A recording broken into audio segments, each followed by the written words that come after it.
Good morning, Philippines. Good morning, Holy Russians. I am Ila Angelica Popura. And I am James Ryan Florentino. This is INN, Intramuros News Ngayon. Now, for our first event, the volleyball played between College of Education and versus College of Engineering. Let's hear from Brian.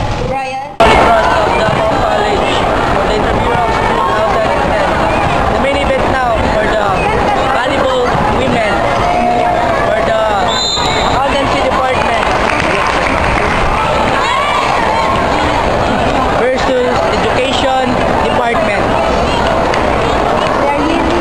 The fans now are learning their field and the leading is accountancy department. I'm Brian Mapit. Back to you, James. And now for our second event, the basketball played between College of Business Administration versus Baba Campus. Let's hear from April. Good day. Here is Holy Cross of Davao College Gymnasium to share with you the latest updates of the game of basketball. However, college now decided to cheer up and to witness the basketball event here in Holy Cross and to watch for their favorite team. Back to you, Angelica. And now for our third event, the Sepak Takraw. Played at the field at the Holy Cross of Davao College. Bernard.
For our fourth event, the tug of war played at the field of Holy Cross Davao College. Let's hear from Hadea.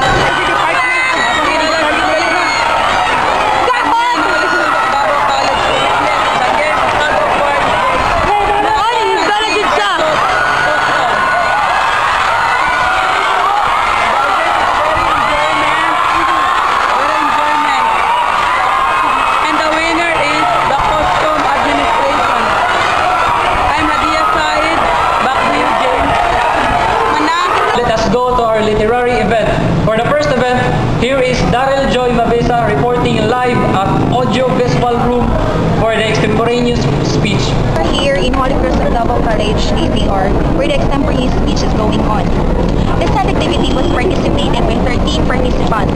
There are 4 judges that came from different universities and schools.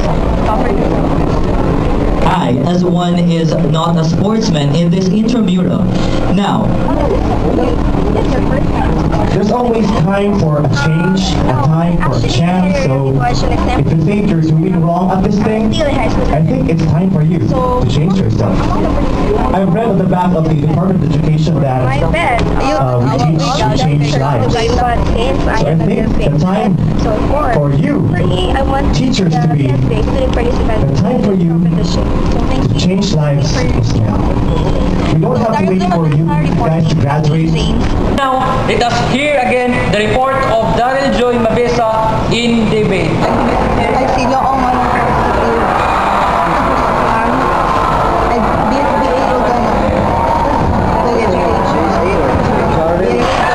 debate was started exactly 10 a.m. here in the Academy Clinic 1 RTH 401.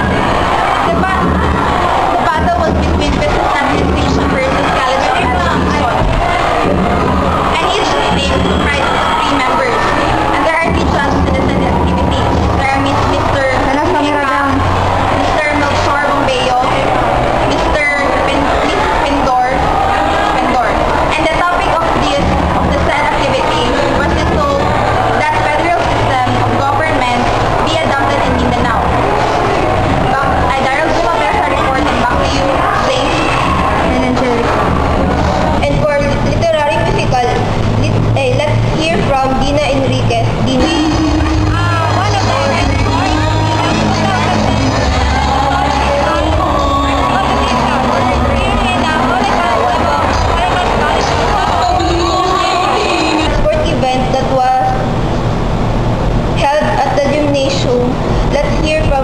Ronel Enriquez, Dina.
And for our last event, but not the least, I'm sure this is the most awaited of all Holy Christians.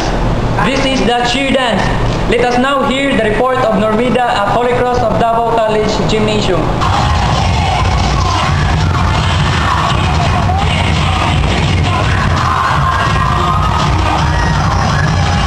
Here at the ATDC gym, as you can see at the earlier shot, that the intramural of the main event is the cheer dance competition. Each department will compete for the cheer dance competition, and we have a color coding for each courses. The yellow one is the BSBA, the gray one is the CET or Computer Engineering, and the red one is the Customs, the blue one is the Education, and the yellow-orange is the Accountancy, the white is the BSMT and Social Work, and the green one is the AV. As you can see, there is so many students occupying the chair from the top and to the below, and there are so many students with they're wearing their clothes of their color like BA, and they're cheering and shouting for each courses will that present their courses, and as the earlier shot, the main event of the cheer dance competition is just announced the champion of the 2010 intramurals for the cheer dance competition is the Education, and the Education department are shouting. This is Normida Mohammed reporting back to you, Angelica and Jane. This is the end of our coverage at Holy Cross of Davao College Intramurals 2010. Once again, I'm Pila Angelica Puapura. And I'm James Ryan A. Florentino. This is INN Intramurals News Ngayon.